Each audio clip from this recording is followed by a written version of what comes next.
Bienvenidos a la segunda videoclase de la unidad 6, correspondiente a carga eléctrica y campo eléctrico del curso de Física 3 para la enseñanza de las ciencias naturales. El contenido que veremos en esta videoclase inicia con el tema de campos eléctricos y fuerzas eléctricas. Además, estudiaremos las líneas de campo eléctrico.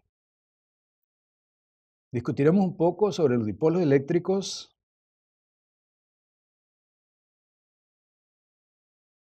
e iniciaremos con la superposición de fuerzas.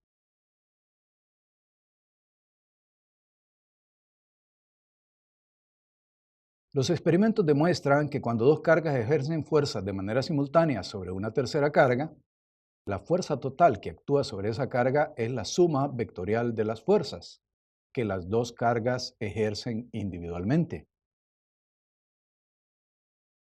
Como pueden ver en este esquema, tenemos una composición de 4 cargas y cada una de las 4 cargas recibe la influencia de las otras 3.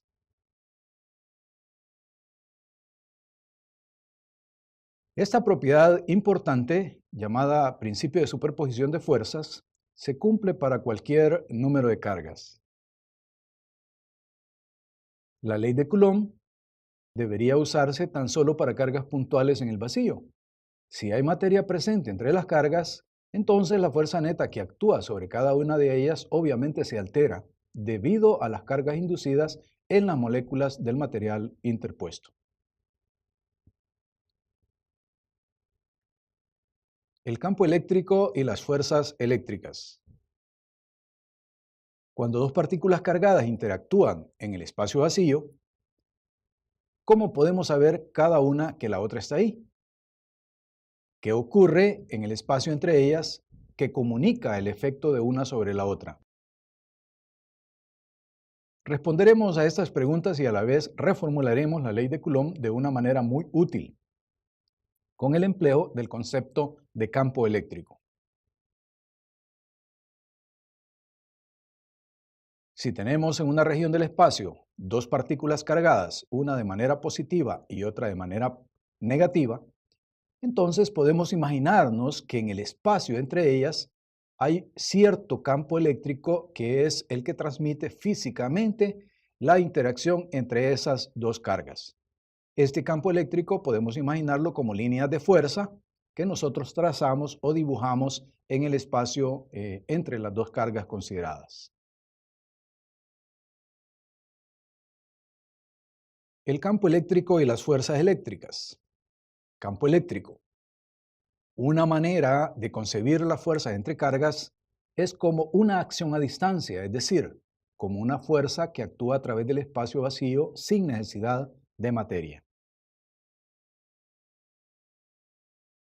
Otra manera de verlo es pensando que un cuerpo cargado produce o causa cierto campo eléctrico, obviamente invisible, en su entorno.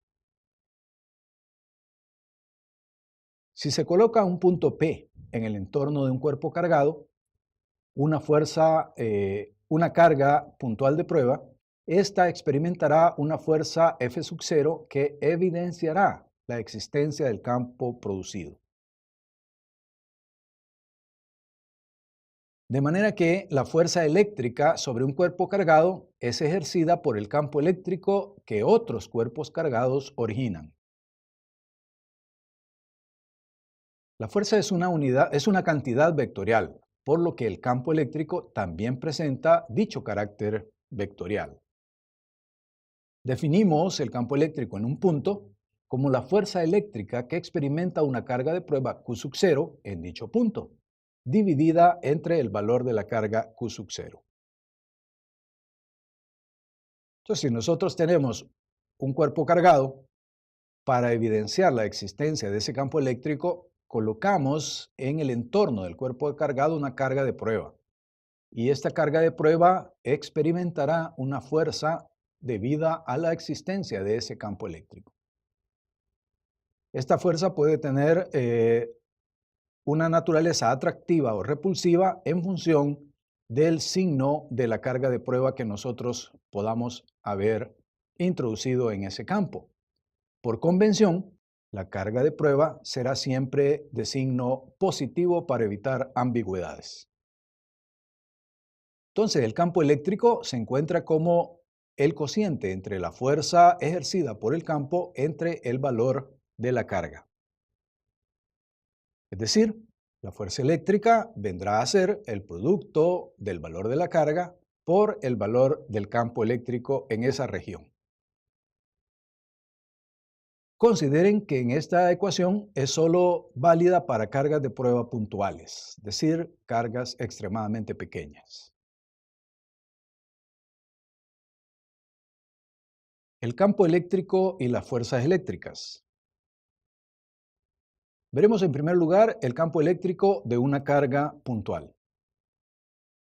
Este campo viene dado por la siguiente ecuación, que ha sido previamente deducida en el texto.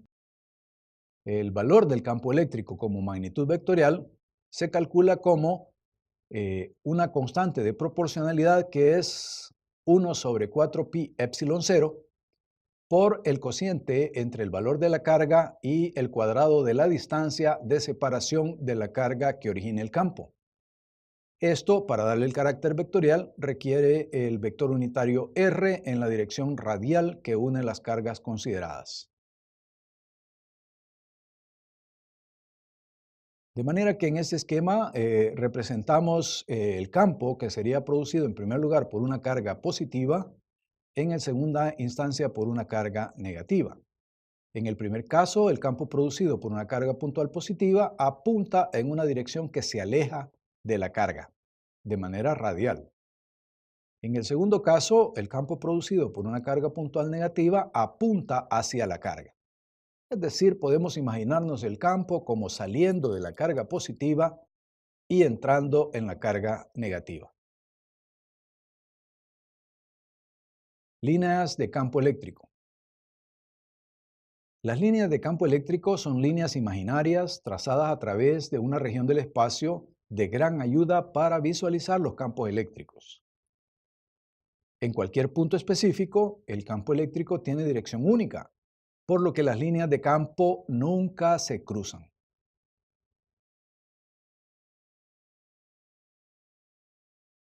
Si nosotros tenemos una sola carga positiva, entonces obviamente el campo lo podemos imaginar como líneas que se alejan radialmente de la carga.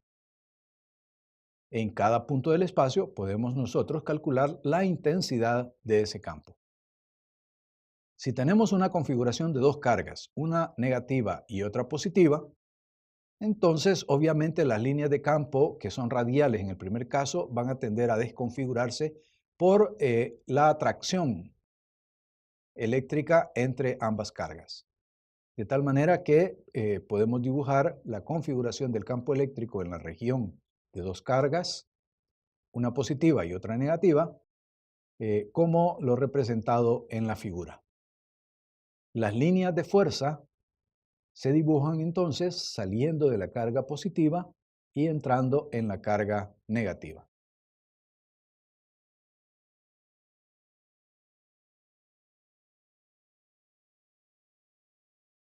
Si tenemos dos cargas positivas, que según la ley de cargas tenderían a repelerse, entonces las líneas de campo que tampoco pueden cruzarse, como se ha mencionado antes, tienden a configurar la forma indicada en el esquema. Estas líneas de campo están muy cercanas donde el campo es intenso y más alejadas donde el campo es relativamente más débil.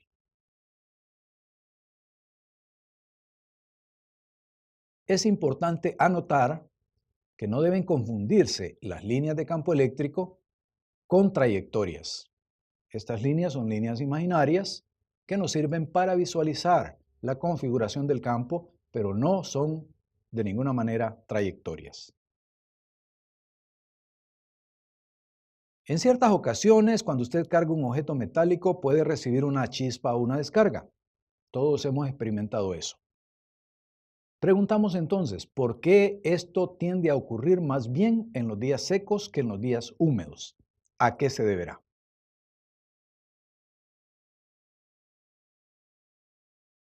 Nuestro siguiente tema, dipolos eléctricos.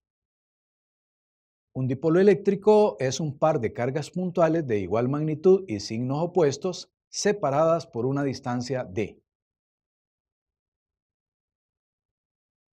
En el esquema presentamos una molécula de agua que tiene carga positiva en color rojo y la carga negativa en color azul.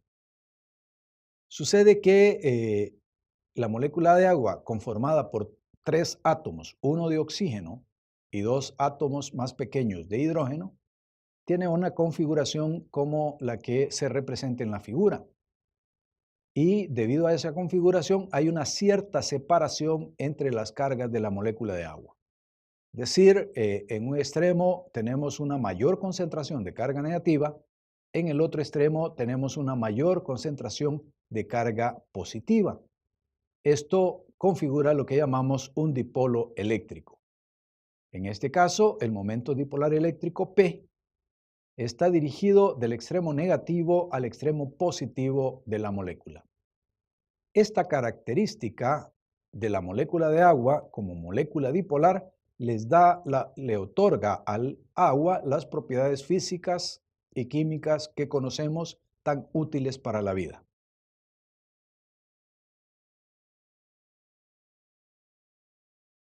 La molécula de agua en su totalidad es obviamente eléctricamente neutra.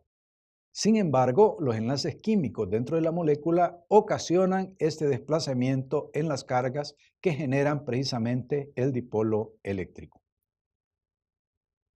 El resultado entonces es una carga neta negativa en el extremo del oxígeno y positiva en el extremo del hidrógeno, formando así el llamado dipolo eléctrico molecular.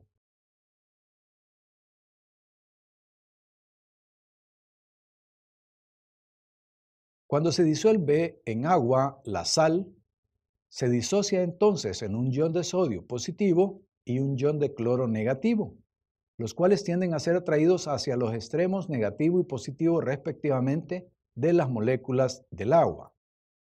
De tal manera que las propiedades particulares del agua, las propiedades dipolares de la molécula de agua, son justamente las que permiten que la sal común se disuelva en la misma.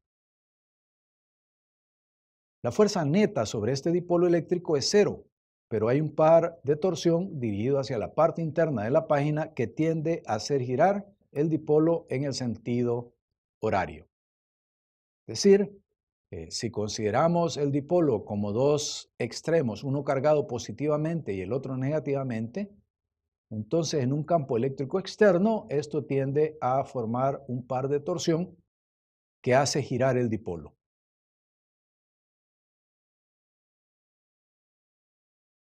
El producto de la carga Q y la separación D de los extremos de carga es la magnitud de una cantidad llamada momento dipolar eléctrico que se denota con la letra P. El momento dipolar eléctrico se calcula entonces como el producto de la intensidad de la carga por la distancia de separación entre sus extremos.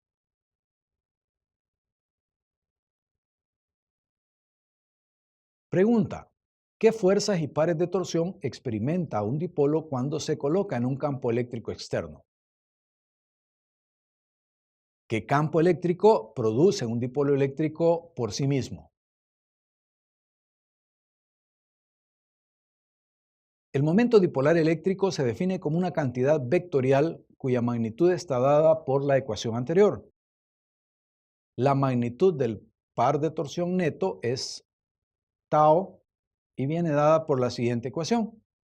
Tau es el producto del momento dipolar por el valor del campo eléctrico por el seno del ángulo entre ambos vectores.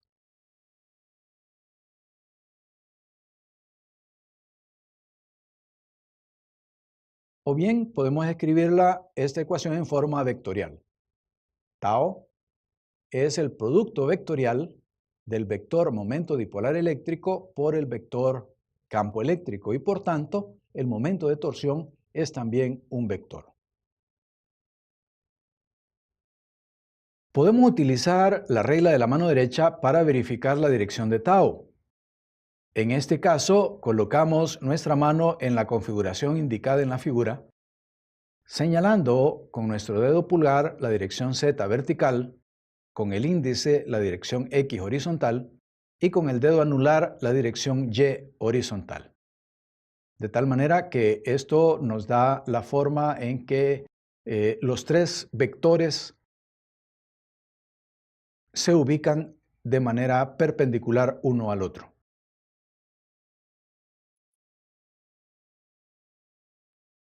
Hay que hacer notar que debemos utilizar siempre la mano derecha, nunca la mano izquierda, porque eso nos cambiaría las direcciones indicadas. Energía potencial del dipolo eléctrico. La energía potencial de un dipolo en un campo eléctrico viene dada por el siguiente escalar. La energía potencial es el producto punto del vector momento dipolar por el vector campo eléctrico. Es decir, es el producto de la intensidad del vector momento dipolar por el campo eléctrico por el coseno del ángulo entre ambos vectores.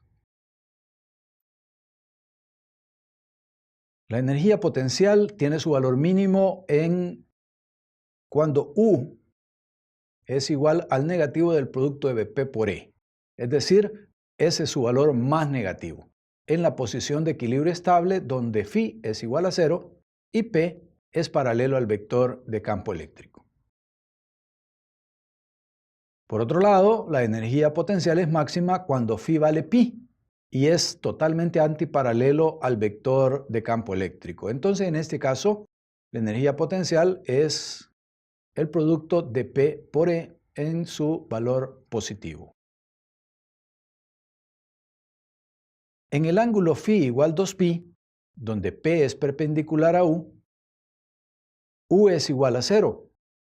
Por supuesto, es posible definir U, la energía potencial, de manera diferente para que valga 0 en alguna u otra orientación de P. Pero nuestra definición es, por supuesto, la más sencilla.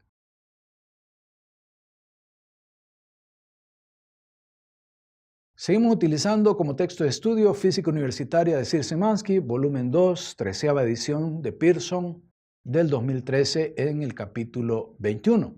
Por favor, lean el libro de texto para ampliar lo discutido en esta videoclase.